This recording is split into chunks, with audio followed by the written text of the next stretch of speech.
И прежде чем я предоставлю слово первому докладчику, хотелось бы сказать...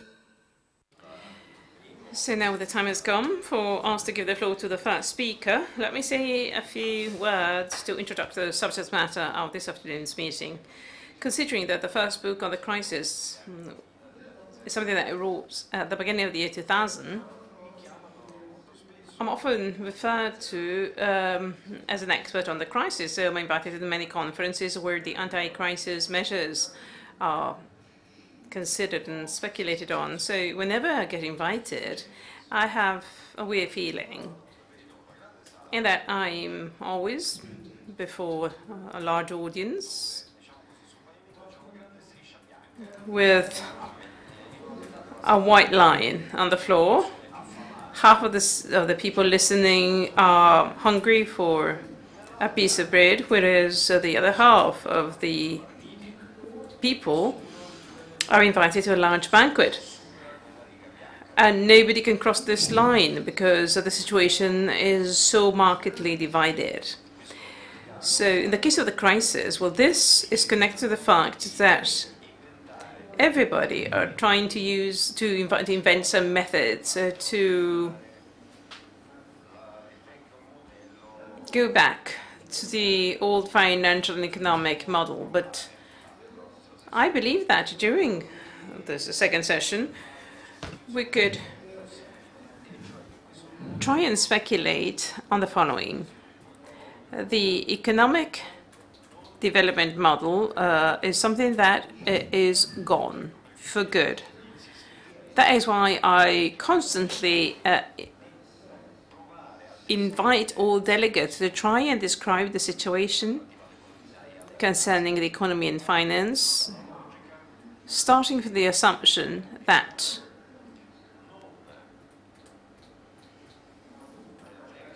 we don't need the old economic model, but rather a new economic model.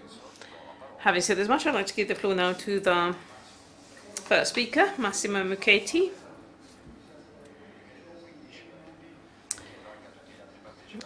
He has 15 minutes, and as for the other speakers, you're all going to be allotted some 10 minutes. Thank you. So, thank you. Thank you for giving me this privilege of having longer time than other speakers. I'll try and share with you a few considerations of mine on the basic fact, which has marked the trend of global economy before the crisis of 2007 and 2008, which paradoxically characterized also the subsequent years. Well, this basic fact I'm referring to is in fact indeed the growing global debt of industrialized countries and also the growing debt of developing countries. When I refer to global debt, I refer to the public debt of the local and national administrations and the debt of non-financial companies, families, and the economy at large. Now, between 2000 and 2007, the global debt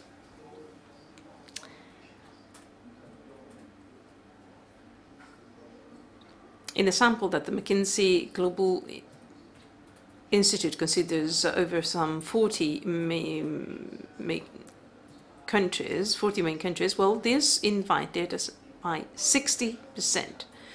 Most specifically, it grew by some 10% on a yearly basis. I'm sorry, the speaker corrects himself. What grew on a constant basis is the public debt of some 6%. Whereas the financial institutions and families was growing twice as much. So it was the private sector debt which was increasing much more rapidly. So the economy was growing with this important debt rate. In Germany, they would have something to criticize on the ethics of this, on the sustainability of this, because they use the same word to refer to guilt and debt. So this created a bubble and a crisis, especially in the countries where this trend was recorded at the highest levels. So we agree on the situation never going back to what it was earlier on. So economists are to rule the economy in a different way. Rules are to be changed. If we then look at what happened in the subsequent years, well, we can see that the debt has grown by an additional 40%, with a specific feature which refers to the economic thinking, referring most specifically to the mainstream economic thinking, in that the feature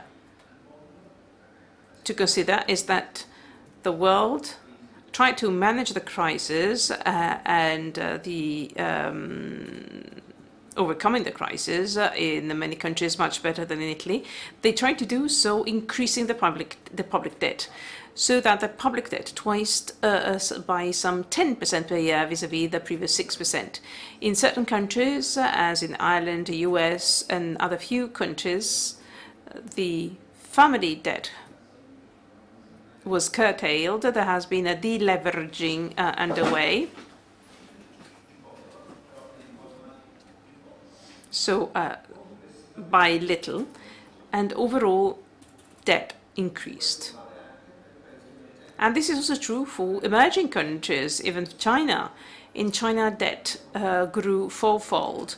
We haven't got very reliable data, but the feeling is that it grew by 4 times, and the debt of this major economy is very strongly correlated with the financial institutions in the Western world. So stability of China is in the interest not just of Chinese people, but also of the rest of the world.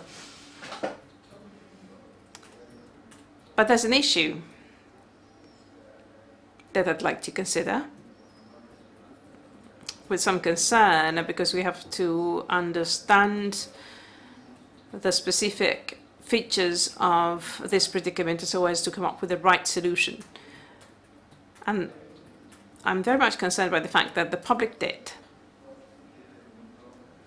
is not always held by the same categories of creditors. Indeed, there are some countries, such as the US, for example, Japan more specifically, and the United Kingdom, public debt is held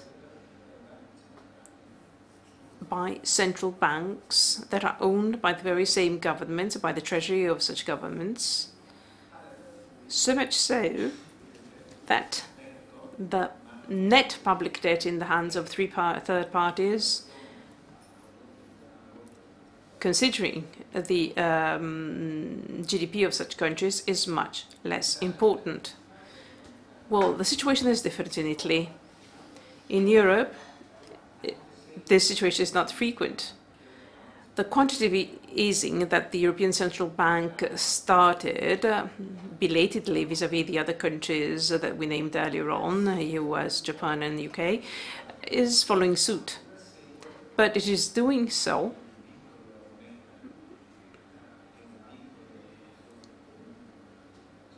with certain constraints when it comes to the currency and the public debt.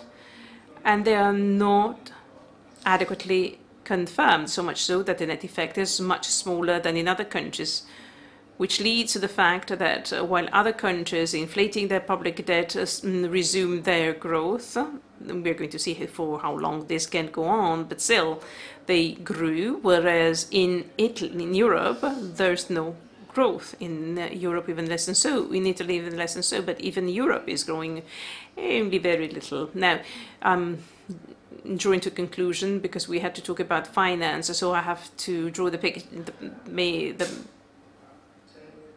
backdrop against which we sit. So we also have to consider that there has been a dramatic change in the hands of the lawmakers, or actually of those ruling the central banks. Up until 2008, central banks, both in Europe and in the US, United Kingdom, and so on, so central banks believed that the banking system had to have its own capitals so as to gain interests, because again the major earnings would derive from the lending of money and for the use in finance. Well, this is stressing out to the Italian banking system, and on a year-on-year, the banking system, which is the backbone of the economies and has always been, it is the backbone that allows for the sustainability of our society. Well, the banking system requires own capital at an ever-increasing rate. But since we have close to zero interest rate, the trade loans, which would make banks useful to the rest of the economy, is not allowing for any return to the capital that is required. So we are folding up on this difficulty. So we are in a way in a closed loop. And I believe that international relations that can be arrived at between countries, large companies, to try and do away with this predicament may provide the fuel so as to make the machinery roll again.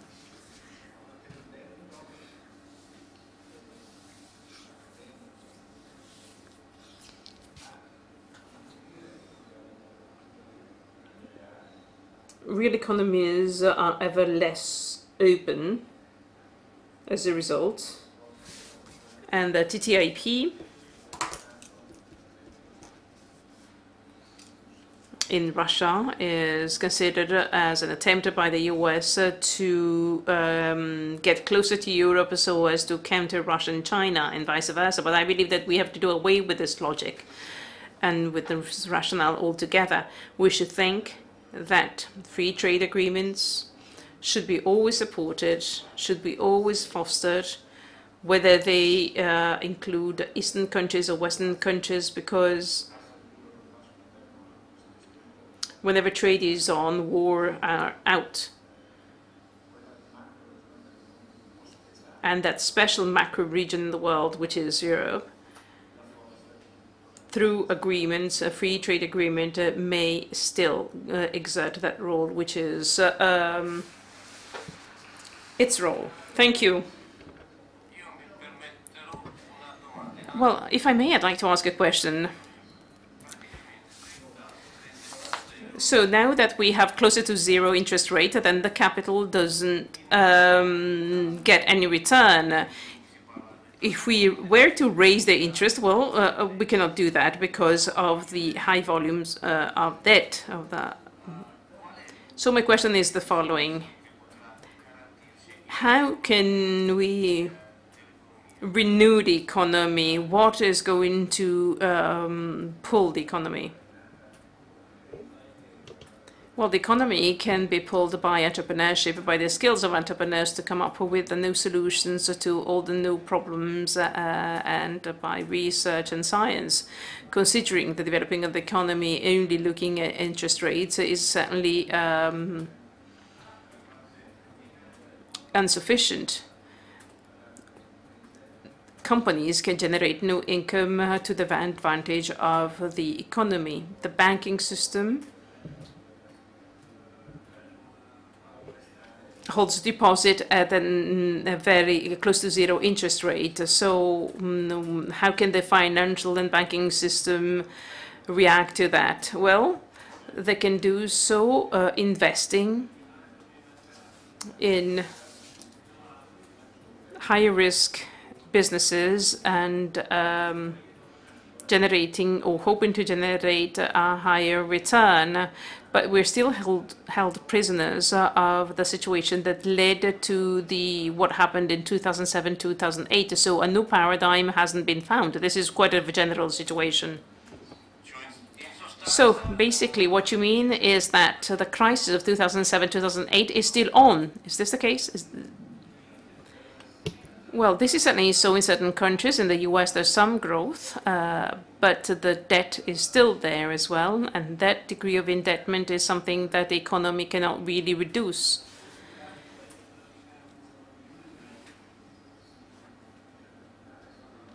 Gains of capital can be made either by the financial system or by the industrial system and trade.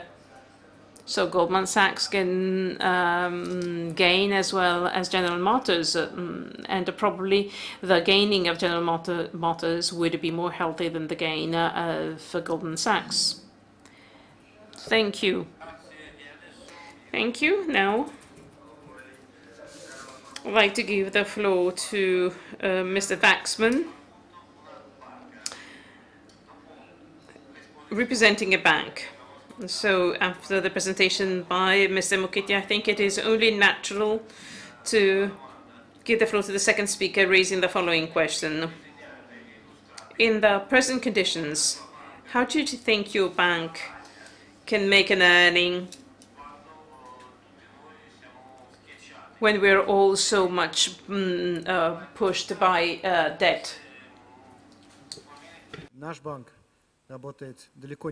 Maybe here we should take into consideration the context in which the bank works.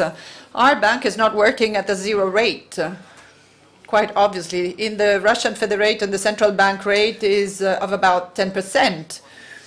And I can say that probably our tasks are different from the ones faced by our European colleagues.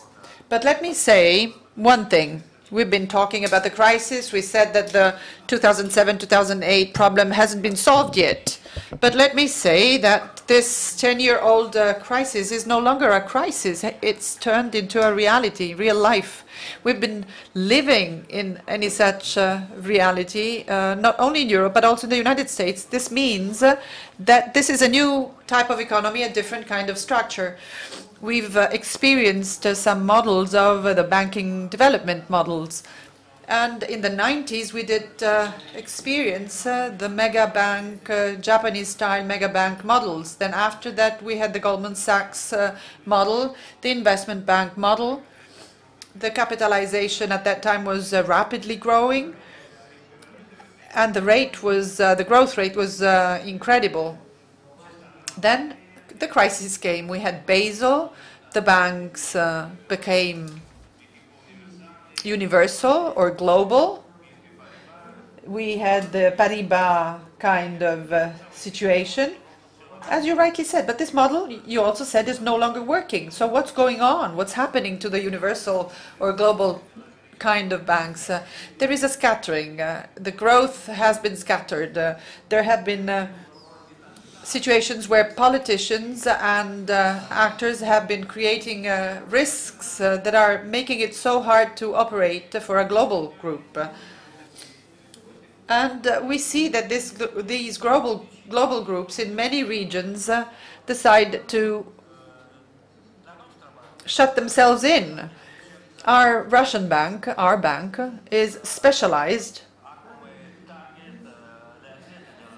and has a very specific target, which is Russian companies. But even the largest banks, the biggest banks, are trying to localize their own activities.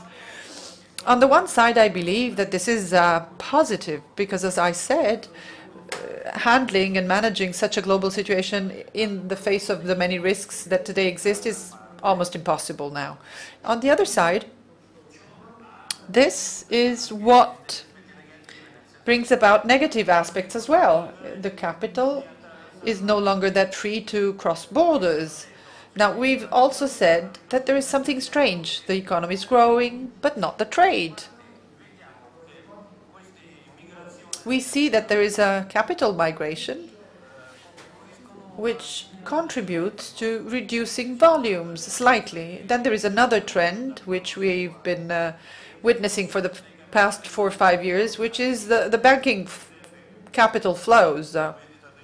If you consider the selling of stocks, you see that 50% of bonds is no longer sold through a bank. but rather, even in terms of loans, 25% of the loans and of the credit lines are being granted by institutions, banking institutions that have no banking license. So this is a sort of a shadow activity which is growing and which is entailing a rigid regulation and very high complexities. Now we find ourselves in a situation, and we are not even mitigating new technologies, but we can say that half of the banking sector no longer is represented by a real bank, but rather belongs to the entire financial sectors. Now, what could then be the way out? Well, localization is one thing, and the specialization. And thanks to new technologies, we also have new possibilities that allow us to have transactions with new partners. So it's no longer capital accounts, relations amongst top managers, but rather technologies that are brand new, such as the blockchain, transactions that entail 3-4 banks in different countries, whereby this is held to be highly normal.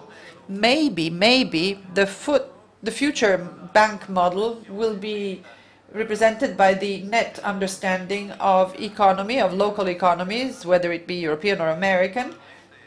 And most probably, we will have some simple standard tools, because complex systems do not really behave well. And through innovative technologies on the other side, what I could even call the so-called virtual partnerships, well, developing these partnerships could help us to provide services to our clients, offering same services that we've been used to get from the global traditional bank. Thank you.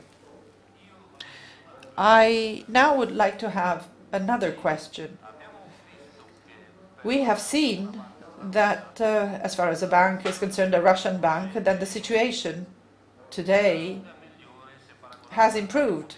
It's much better, especially if we compare it to other foreign banks that have to operate. This is one peculiarity of our own experience, current experience. But I wonder, nowadays, for the Russian bank, for the international bank, what is today the source of resources that can be invested in order to allow for some development? Well, the resources that are being invested usually are taken from profits generated by banks. And if the bank can have some profits to be destined to its own partners, and if in the Russian Federation this is also possible, this means that the same money can be invested in developing new products. We believe that, in short, the kind of revenue is not going to be high, but in 5, 6, or maybe 7 years from today, and this is definitely going to be accompanied by digitization. And as far as global economy goes, worldwide economy, the moderator is asking, what is your vision of the global economy? What could be the direction taken? And in this case, maybe I'd like to support my colleagues, because the development is not just simply going through capital flows, but it involves technical progress, technological progress as well. So it's going to be the next step that will allow us to take a step upwards. And it's going to be a step towards a different kind of innovation, a new one. I'm not expert, technologically expert, but ever since we've had the internet, we've made gigantic progresses, impressive progress. Distances no longer almost exist. We can have global transactions by now, and what is going to hold in stock our future? We don't know. Maybe new energies, new sources, new technologies having to do with biology, genetics, God knows, we don't know. But the next developmental stage is going to entail a technological quantum leap. And in practice, this means that you believe that development period affecting the worldwide economy, and I'm referring to the 90s now, to the 2000 period, That is when growth was allowed and granted by technologies that were financial, almost 100% financial. When I started working, for example, the financial sector was considered to be the hottest one. Everyone wanted to be a banker. If you now step into a Russian university, you'll find very few people wanting to work in a bank. Everyone today wants to have their own startups in California. This means that most probably, for some years, at least some years, the financial sector will hardly be led by economy, could hardly be the bandwagon. We will not just keep printing money, the old usual money, which is not entailing investment. So this is not positive. You have to bring in fresh money, real life innovations that can improve the life of, or the living standards of every other person. Now, the next intervention is going to be the one of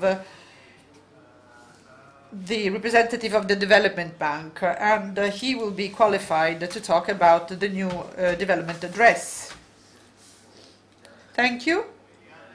And now, let me thank the organizers, Mr. Fallico in the first person, because Professor Fallico, together with the entire San Paolo Bank Intesa group, have allowed me to participate to the NOLA Forum. It's the 5th edition of Verona's Euro-Asian Forum, which is a high-level forum, which undoubtedly turns into an honest dialogue, a sincere dialogue. To me, it's my second time here. And let me say that, as a matter of fact, the slogan for this session, the title of this session actually, reflects quite accurately the situation we're going through at the present point in time. You see that overburdened with the geopolitical problems, the world landscape is changing, even structurally. All of us today are witnessing that traditional cooperation links are discontinued and the rules of the game are changing, rules that took some decades to draft, rules on which integration was built. Unfortunately, the world economy is using the language of sanctions. The economy is using barriers, obstacles, hindrances, constraints of different types. And we are losing our partnerships, and the vacuum which is generated, unfortunately, is filled by negative trends. We see that the indebtedness of different countries is growing. The economic and financial systems have always been part and parcel of the economic organization. And today we see that this system is ill-functioning today. Bankers, the finance community always advocate stability and foreseeability, irrespective of what you can see from your window, from your office, whether it is in Minsk or it is in front of the domes of Moscow or in the fog of London. We all basically share into one main idea. We're all part of a major global system. And now referring to this chain, we find it very difficult to single out strong links and weak links, because even the strong links cannot stay strong if there are many breakups along the chain. And this has been shown quite clearly with the crisis of 2008 and with the repercussions that the world economy is still perceiving today. It is also very clear that there are no panacea, no single receipt that are good for all. What we look for is not a receipt, but rather the recipe, I'm sorry, but it is actually the identification of the ingredients of the recipe. So we want some remedies that might not heal, but at least reduce pain and give the individuals hope into the potential healing of the economy. Well, I believe that the Verona Forum is an important event because here we can exchange our ideas and jointly look for remedies so as to put together this magical recipe. So we can look for the ingredients. I can't but say that the Belarus Republic, maybe because of its historic past and its geographical position, has always been open, has always had a friendly foreign policy. Belarus is a country that has always been at the avant-garde of any integration processes. Well, today, probably, it would be just commonplace to say that individual countries develop their partnerships individually, and this obviously can be said when it comes to the UK, to the Gulf states, so obviously the examples are there. But we always have to bear in mind that all countries are intertwined and involved in the same kind of processes and relationships. So by shaking hands today, we have started forgetting the old truth.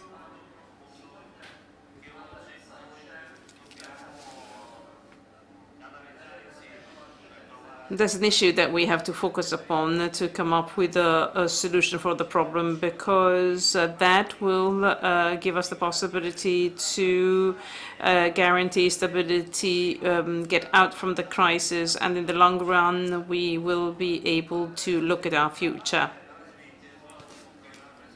The bank I represent is a young financial institution. The bank was set up some 5 years ago, and basically, it was incorporated when the first forum was held here in Verona.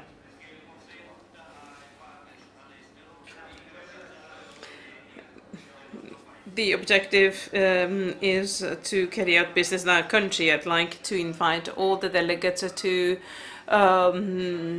adopt an open attitude and start business together. I firmly believe that our joint initiatives can be transformed into a number of projects that can go to the mutual advantage. They might not be global in size, but they will be globally important. They will have major repercussions to the parties involved, and they will contribute to the overcoming of the crisis. Thank you. Thank you. I'd like to give the floor now to Mr. Weisberg, who's an expert on investments. That's why I hope that he will finally tell us where we should put our money, both in the present and in the near future, at a time of a crisis, of course. Well, paradoxically, I won't talk about investments. I believe this is quite a wide-ranging issue. Everybody has been talking about investment. The World Trade Organization talked about the negative trend, or everybody's been referring to the stagnation the world is in. But I'd like to draw a parallel. We're here in Verona now. We're talking about global issues affecting Europe, while at the same time in Brussels, the Council of Europe is talking about the transatlantic alliance that had been put forward by the US is to overcome the crisis at world level, affecting trade, of course. While I'm waiting for my slide, I'd like to add on my considerations.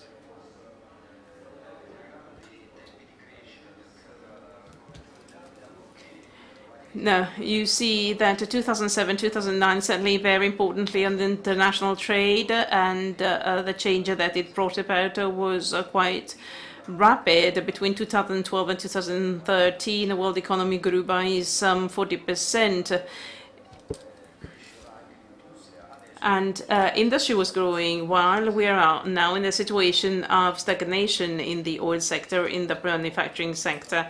There has been excess overproduction. If we look, for example, at the products of Caterpillar, which is a well-known company, of course, well, it is an important group in the manufacturing industry, and well, Caterpillar has witnessed a drop in its sale. So over the past few years, basically, they've seen a consistent decline. They've never had any sign of growth. That obviously reduces resources, so there's a downtrend in oil production, and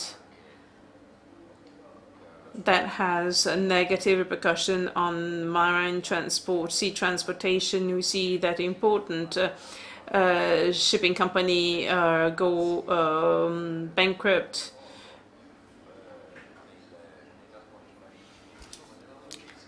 So in the industry of logistics, this obviously creates a lot of problem. Now, if we look at the situation globally, you can easily see that the drop, the stagnation is pretty much wide-ranging.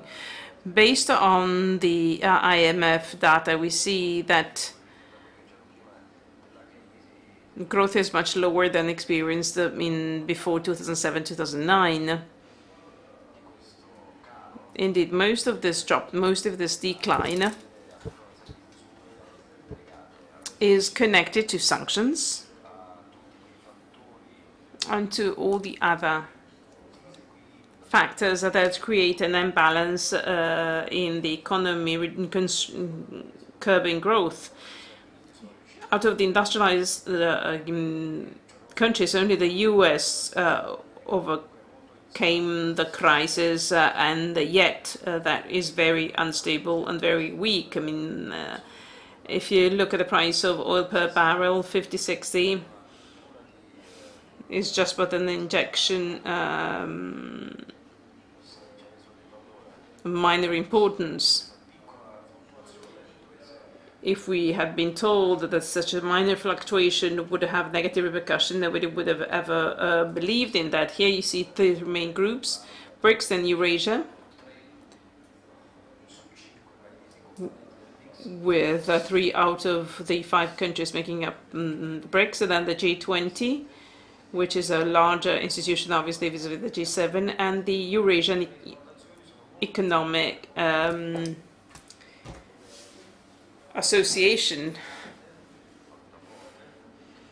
You see that over the past few years, all developed markets and developing markets come to clash with a loss of capital. Capitals actually are the only way to set a new balance in the payment, in the balance of payment. In 2007, 2008, this has been remarked pretty often. Now, with reference to the balance of the economic, of the trade balance, you see that G20 should be considered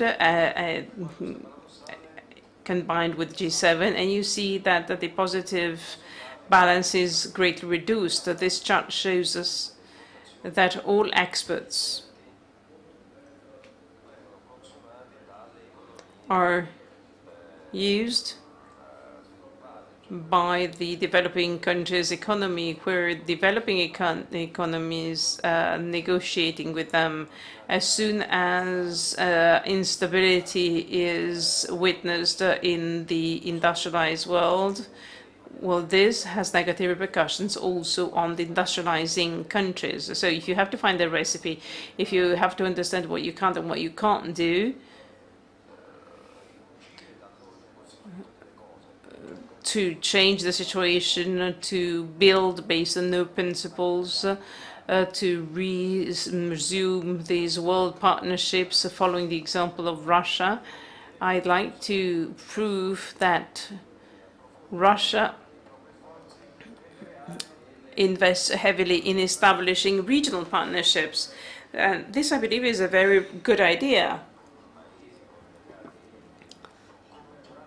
More developing countries negotiate amongst themselves, or the more goods will travel not from China to Europe, but from China to Russia, and that will obviously strengthen the economies of those countries. Trade will grow in the developing countries as well, and that will generally bring positive results.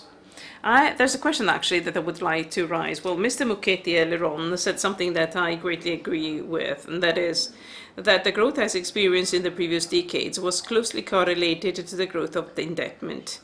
The growth of debt, the growth of public debt,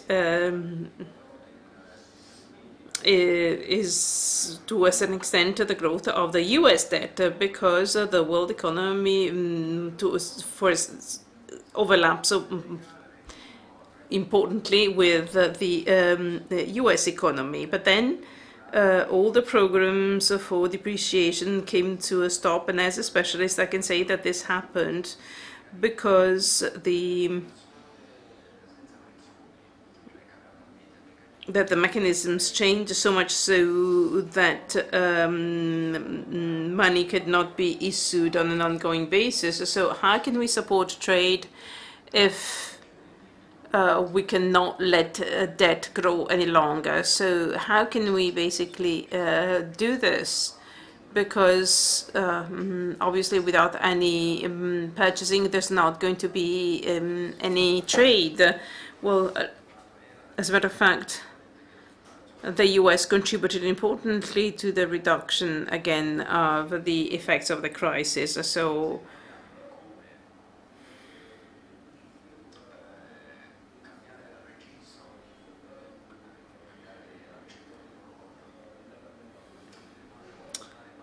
now, if you want to see how regional partnership can work, well, in order to do that, you have to identify the possibility to trade in local currencies, so strengthening the yuan, the ruble in the post-Sovietic area. Confidence, trust is all important. Obviously, it is no secret that 40 years ago the US had granted very good conditions for trade with China.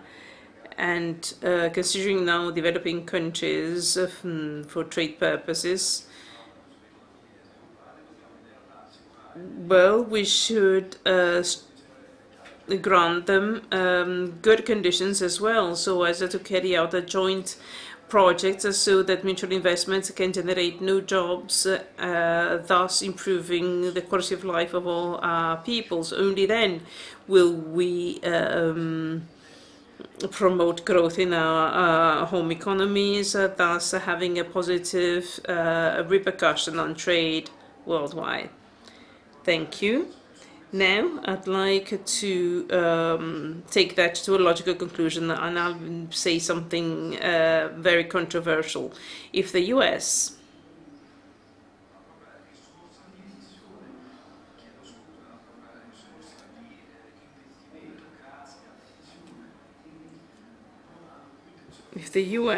are not sharing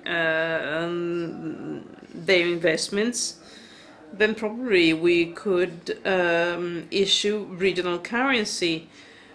Global trade is declining, whereas national trade is growing. The US debt and Chinese debt are growing, and money was issued in China. So considering Russia or India, for example, well, this goes to our benefit.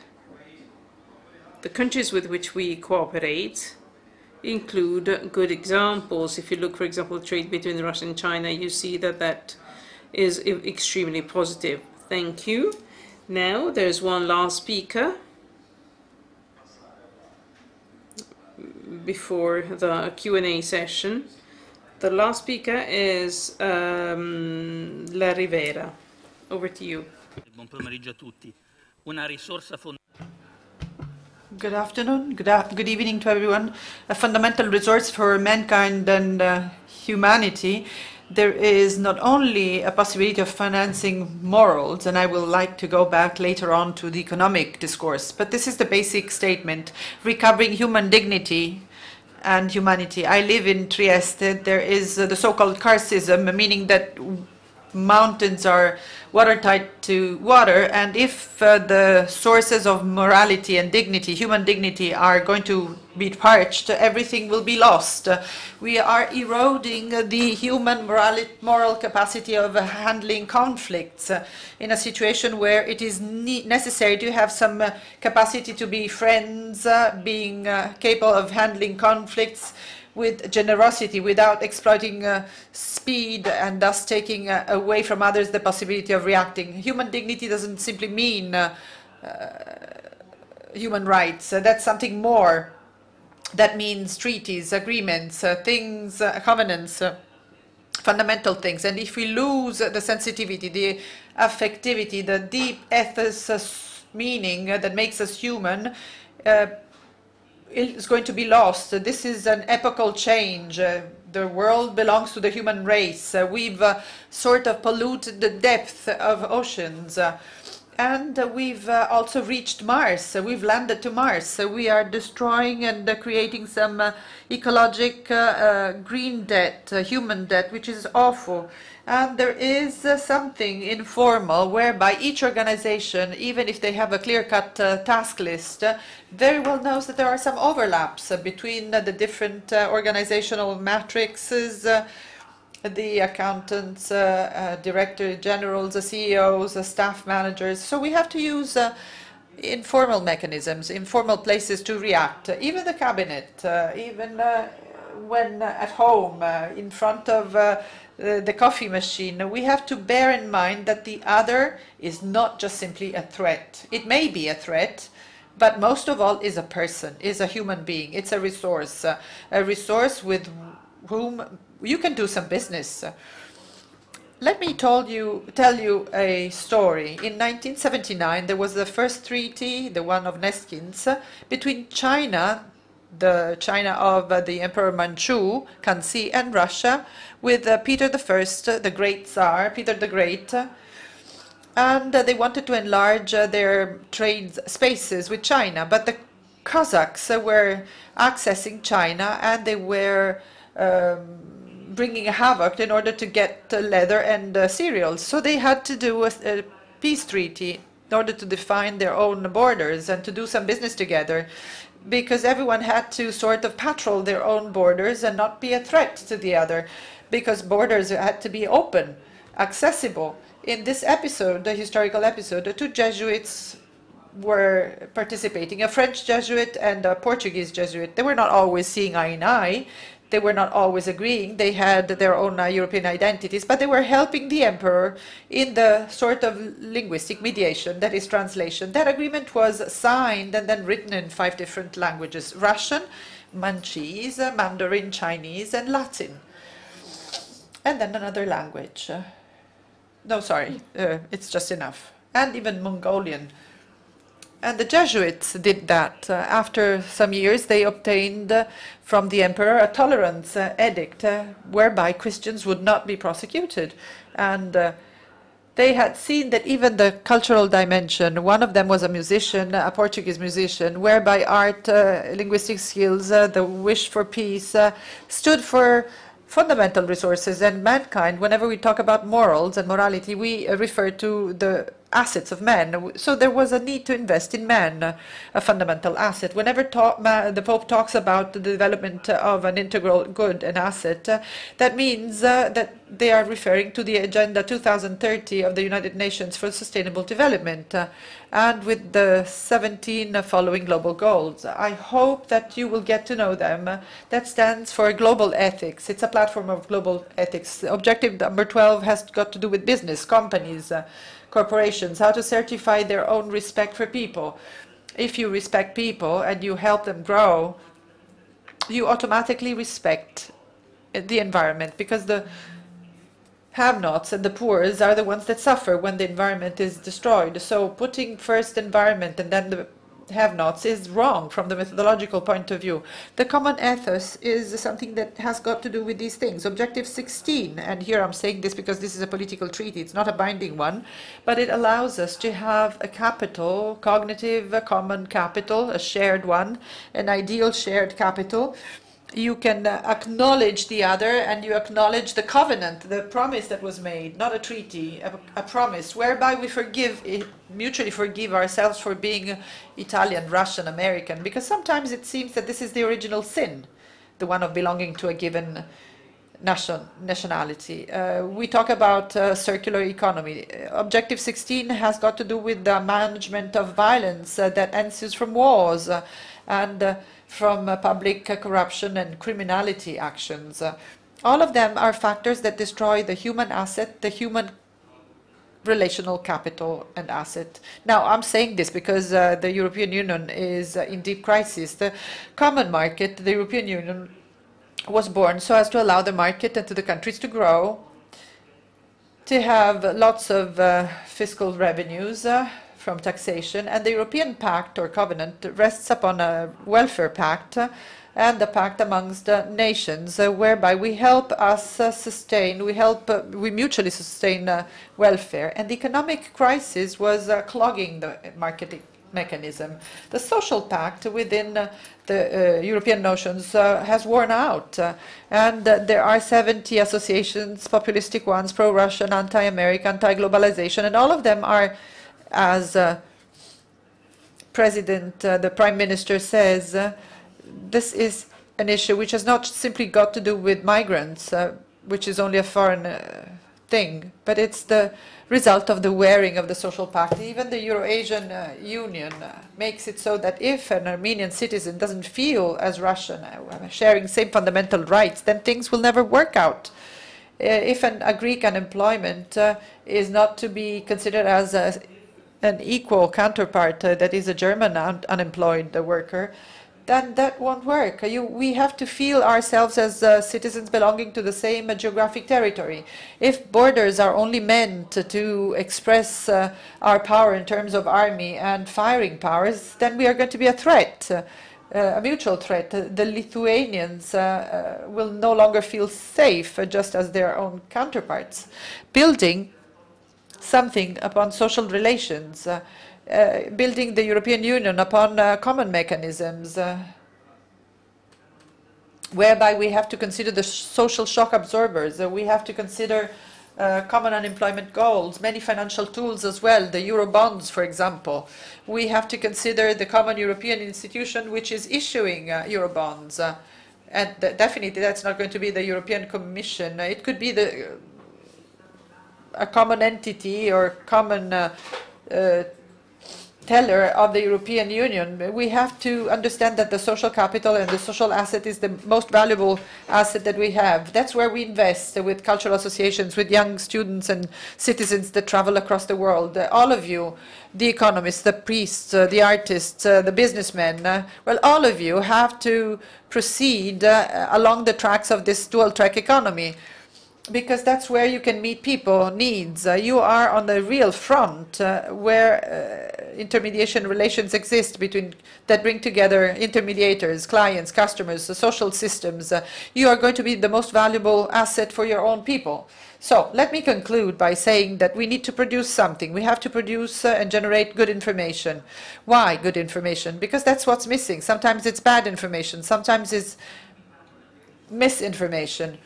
I live in Trieste, and sometimes we go in schools and we talk about war. But what I'm saying is that if you want to know peace, you have to get to know war. And the Russian fleet in the Northern Sea with its naval forces and with Admiral Kuznetsov with their own ship vessels should navigate into the Syrian seas. But if we look at that and we understand that from a twofold warring point of view, whereby the Dardanelles and the same Gibraltar Strait may be blocked from the naval point of view, then we see that all of them are signals that won't help. They are not symbols of destruction. So sometimes we have to inform, train, prepare our youth because they have to have a precise understanding of what war is, of what relations are. And they have to understand that the system has grown to being something which is so highly complex that we need new metaphors. The metaphor of the Cold War no longer works. We have China, we have India. And let me conclude by saying that the important thing of that treaty is that China and the Manchu emperor were treating on an equal footing and dealing with the Russian emperor on an equal footing. So that means that they've understood that if you're different but equal, you can do many important things. But then if you understand that if instead of a threat, you allow for opportunities and for the incredible asset of working together, then we can be happy, each one, of working in the framework of regional blocks. We can redefine our borders.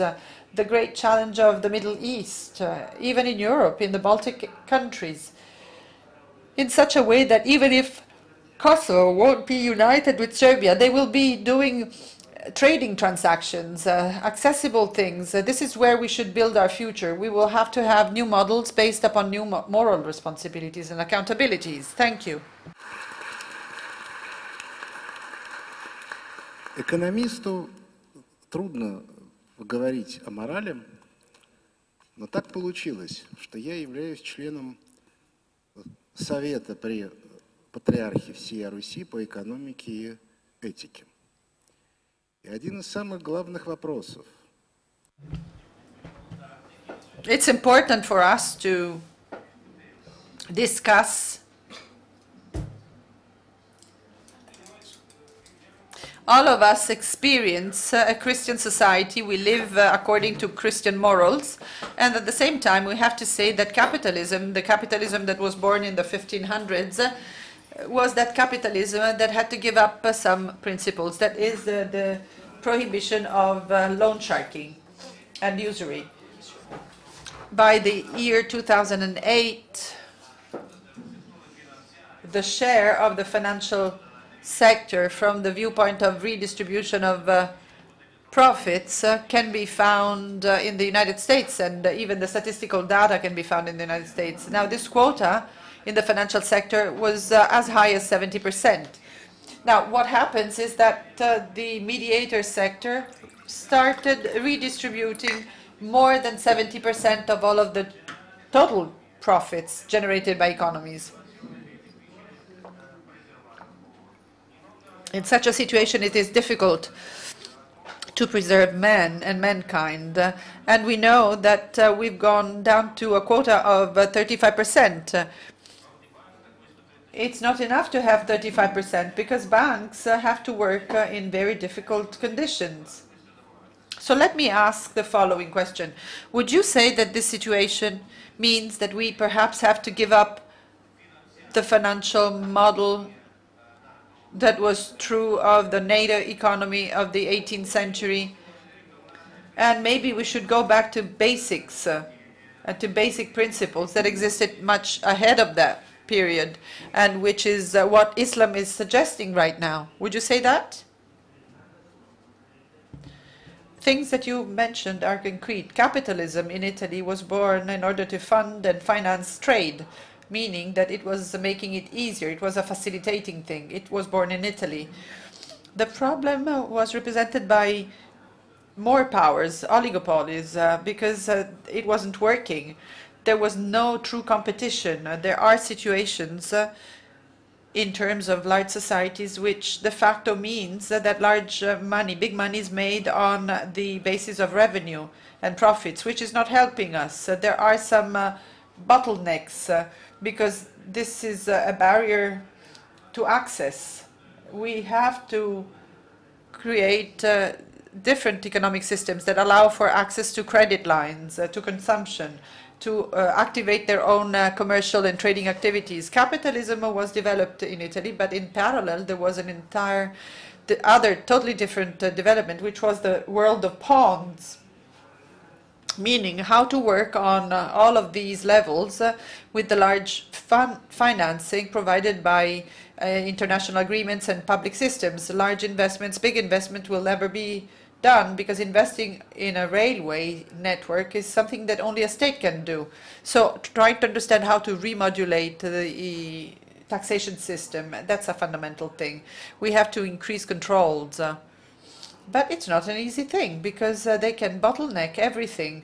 Everything by now has turned into a war mechanism. So funding and finance also serves the possibility of applying sanctions and of being distorted to geopolitical purposes or geoeconomic purposes, strictly speaking. So this is something that we've lost control of.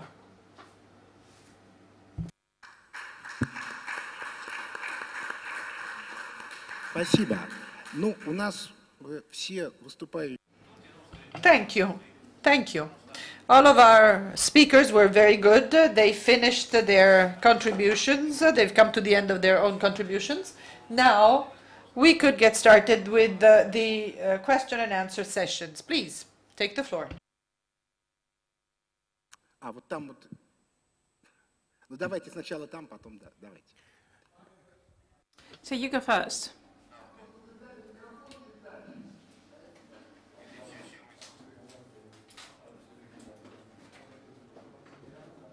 My name is Massimo Makati. I'm a financial risk manager. I worked throughout Europe. I'd like to ask a question to President Makati. The Jesuit probably has already partially answered my question. There's one assumption that I wish to share with you. Capitalism is based on debt. Oftentimes we look at the opposite side of that. So we can say that capitalism is based again on debit or on credit. And Makati told us that the crisis took off because of the private indebtment. And this is quite clear because when the money is cheap, basically, more people tend to borrow it. But the problem comes when it is the state that borrows money. And we also have to remember that public indebtment is always a gain for the private. In that case, we have an ethic issue, a political issue, and to this, I think that the Jesuit has already said something. So to President Makati, I would like to say, why do we always talk about this as if it were a moral issue when it is also political? Это вам вопрос, конечно. Se ho capito bene la domanda perché I hope I understood correctly because I can hear you properly, but I believe that what you said is the following. You were saying that public debt is often considered as a sin, as a moral sin, whereas a private debt is not considered as such. But why don't we only talk about economic issues? A problem that can be solved with economic and financial tools. Well, personally speaking,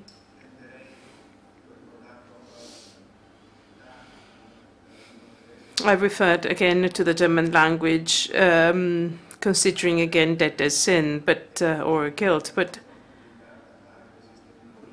political systems, the ruling classes, especially in the Western world, have never considered debt as if it were a sin.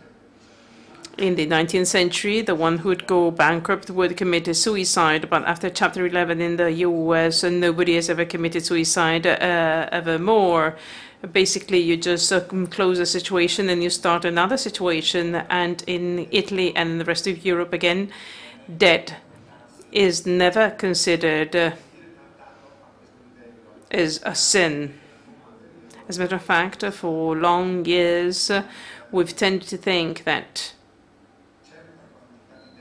a certain amount of debt, even a large amount of debts, could be a way to optimize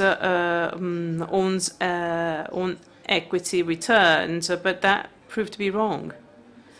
because in 2007, 2008, basically, it was very much a family indictment in the US, more specifically to question the whole system. The establishment would consider public debt dangerous, as public debt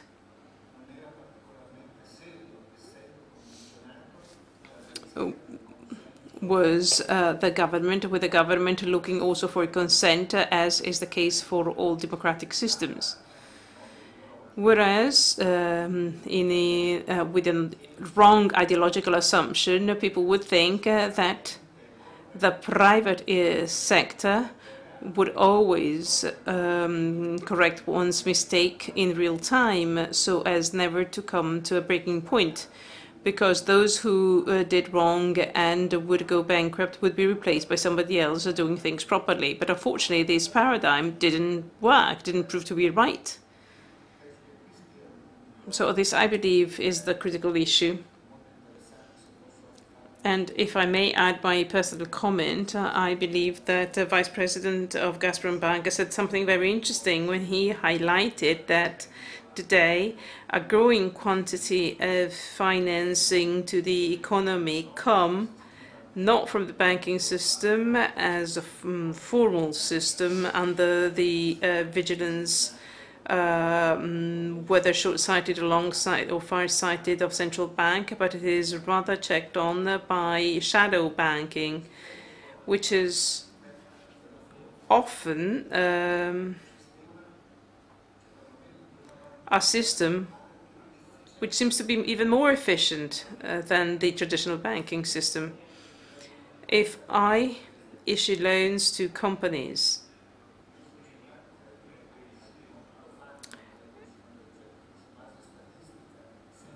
without analyzing the creditworthiness of the borrower, but just based on the algorithms, and the deposits are obtained to platforms, you may very well understand that the industrial costs are very low.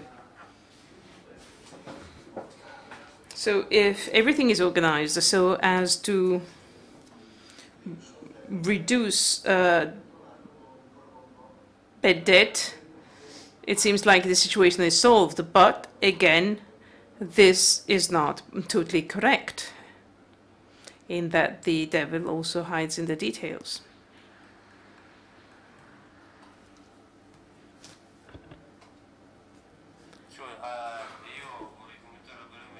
If I may, I'd like to add my short comment.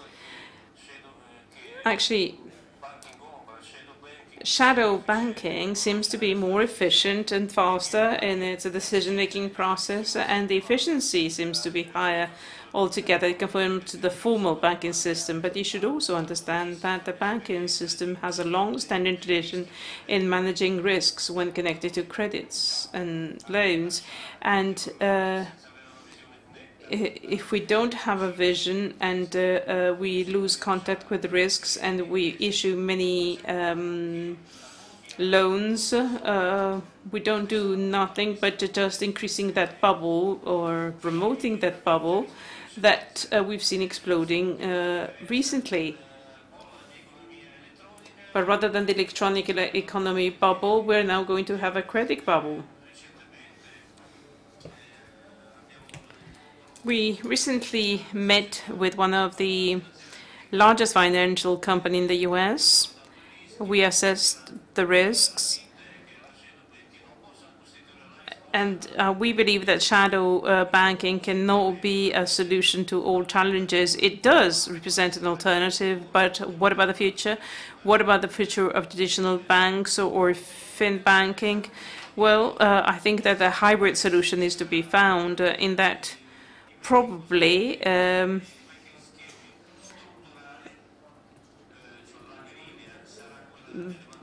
the grid is going to be that of traditional banks, where there's the interface with a client. It could be very different and diverse, because, as a matter of fact, many people can leave the traditional banking to operate in the shadow banking sector.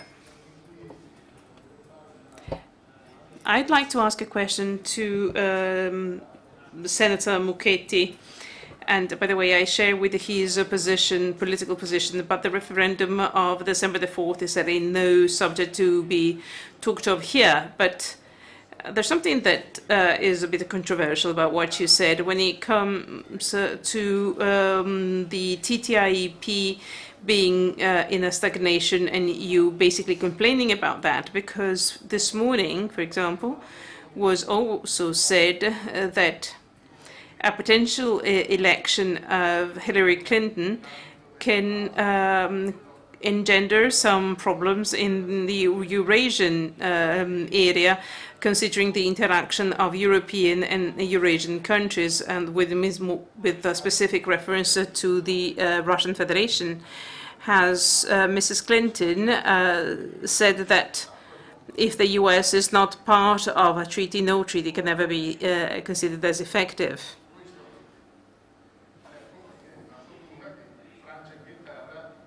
Luckily enough for France and the UK, this interrupted negotiation on TTIP.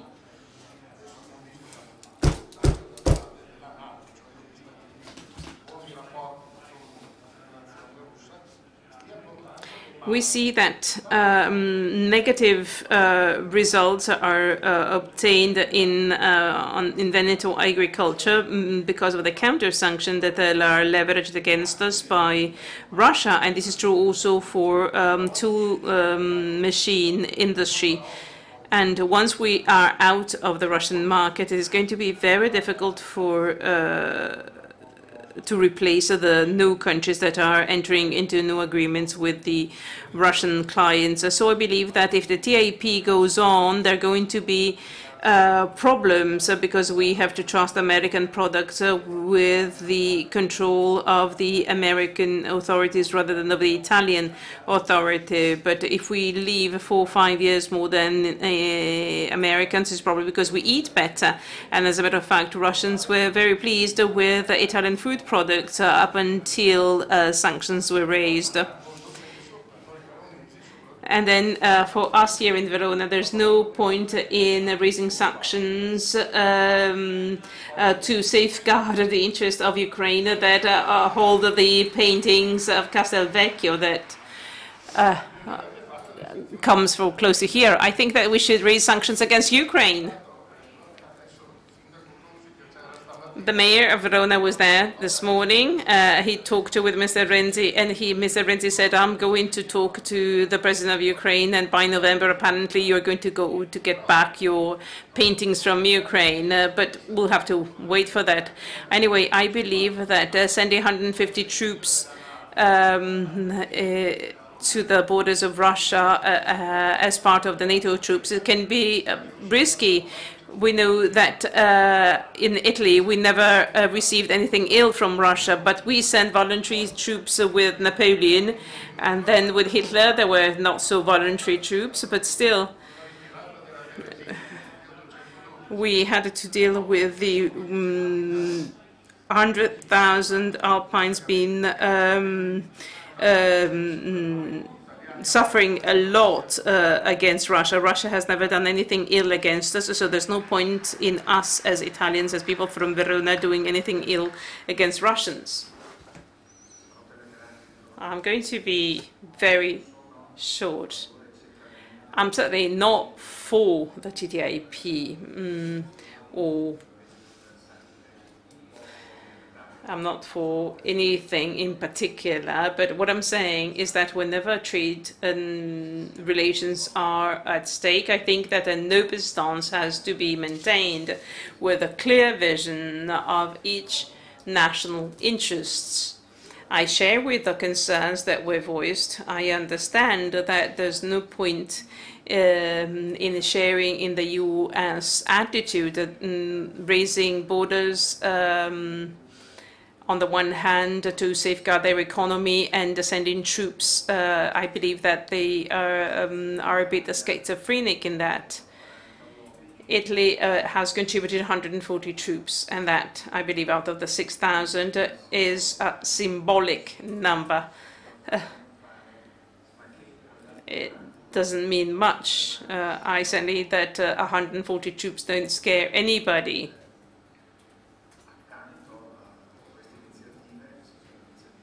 There are other initiatives, as the one that we are celebrating here today, which bears witness to the lively interest of our country vis-à-vis Russia. The proposals that were voiced by President Prodi this morning are certainly to be held in the greatest consideration, and I believe that our government and the Foreign Affairs Minister should actually consider these as most important. So I share with what you said, but I just would like to remind you that when sanctions were raised, I had expressed my opinion against, as I thought that perhaps at that time we should have insisted on South Stream. South Stream, that oil pipeline through the Black Sea, not because we should be against that, but because looking at the quote, I didn't quite see the point. Maybe I'm wrong. So I had some reservation on that. As to sanctions, I had my doubts there again. As for the Germans, basically they want stronger sanctions, but then they enter into business. So I don't quite understand their attitude. So I believe that we should be open vis-à-vis the Atlantic and vis-à-vis the Urals towards Eurasian continent. So I don't think there's any point in just opening up towards one single front, because, thank you, as Luciano La Rivera was saying, the world doesn't just see the opposition of two fronts, but there are 4 or 5 macro regions that are all equally important. Thank you. Спасибо. Да. Следующий вопрос. Salve, sono Flavio Tabanelli della Executive Intelligence Review. This is an intelligence executive review. We've said that there is a lack of brave leaders in Europe. Makati and other speakers as well. I'd like to know what they're saying and what was said ever since mid-July of the time bomb of the Deutsche Bank. That is, and obviously in past times, I know that that was in favor of the Glass-Steagall Act. And as I was saying, I'd like to know, how does he see the Deutsche Bank proposal, the one of having a bailout, but not like the ones that were agreed before, but rather a bailout condition to bringing back the German bank back to the standards that Alfred Herrhausen had in mind in order to go back to the real economy, the pro-industrial real economy. Now, very quickly, Deutsche Bank for many years has no longer been a real economy bank, but rather it turned into an investment bank, probably the biggest, largest bank in Europe. That's one of a leader bank worldwide. That it belongs more to the Wall Street system rather than to the European banking system. I see President Prodi sitting here in front of me, and I would like to recall that time when, in the year 2001, we spread the news that the Deutsche Bank started selling the Italian state bonds without the Italian government worrying about that. We had already talked about that. That was an open hostility act, and in just a few days the spread went bust and crazy. And as often happened to that government, as well as to many others, there were problems. They did not foresee the storm in which they would be caught.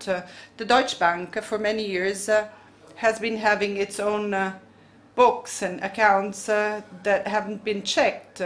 It was just enough to check how the derivative activities were allocated according to the accounting principles of the United States and according to the international ones. It was clear that there was something fishy there. Now, this is of public dominion. And now the point is whether to look at the glass and thinking that that's a half-full glass. And if it's not half full, we have to start pouring something in it because the emergence and the surfacing of the Deutsche Bank case should lead and induce the Italian market regulators to change the rules that are by now pro-cyclical, because they tend to increase difficulties when the difficulties are already there. And it's not anti-cyclical, meaning that they should help us solve the problems. So whenever the point is the one of Monte dei Paschi or Banca Etruria or Banca Popolare di Vicenza, we will see whether they will be as strict with the Deutsche Bank in trying to doing real reckoning and trying to understand how big and how deep is the Deutsche Bank problem, hence what kind of solution should be taken. Now, I believe that whenever it boils down to Deutsche Bank, we tend to be not strict and very much permissive. But if the single surveillance in Europe is not going to have two different ways and two different measurements, but rather it's going to be strict, they will realize that the banking sector politics needs to be reviewed and policies need to be reviewed.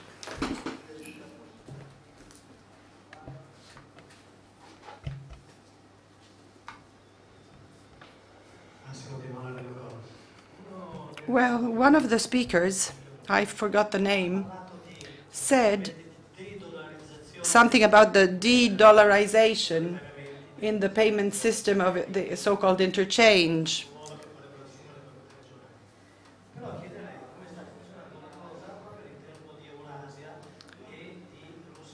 I wonder what's going on in Eurasia and in Russia, Belarus.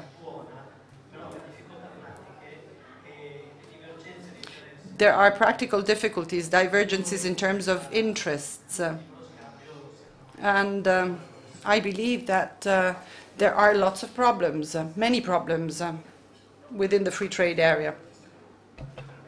I believe that I'd like to just refer to the statistics, not down to decimals, but the trade with Belarus and Kazakhstan, the quota of the ruble was as high as 60, 70, 80% even. And it was absolutely free, to the exception of energy resources. And there was a clearing of accountability of accountants and accountancy principles, because the 1.50% is normally accepted both in Kazakhstan and in Belarus with their own foreign trading activities. And if we talk about the trading activities between Russia and China, there is a consequential policy, interaction policy between the central bank in Russia and the People Bank in China, so much so that by now there is a stable climate whereby rubles and yuans in the foreign trade activities entail very modest quotas, and nonetheless the trends are growing. The communication coming from the central bank, especially on the basis of mutual clearing guarantees, allow for some growth. This is something that seems to be working out fine. And China, by addressing Europe and America, was really being very active in order to try and create a series of trading centers in offshore areas by using the yuan, and we are referring to tens of thousands and hundreds of billions of yuans. And that is a technology which is well known. It works. And let me stress that if we have to consider rubles, yuan, rupees, and if the accounts were made sort of handmade, many currencies, such as the ruble or the yuan, entail automatic payments, meaning that there is the same procedures that we adopt in euros or in dollars. Yes, theoretically, we still have some 10 minutes to go, but as a matter of fact, we are very late. And in order to reduce our delay, I believe that we should end here the panel. I'd like to thank all of the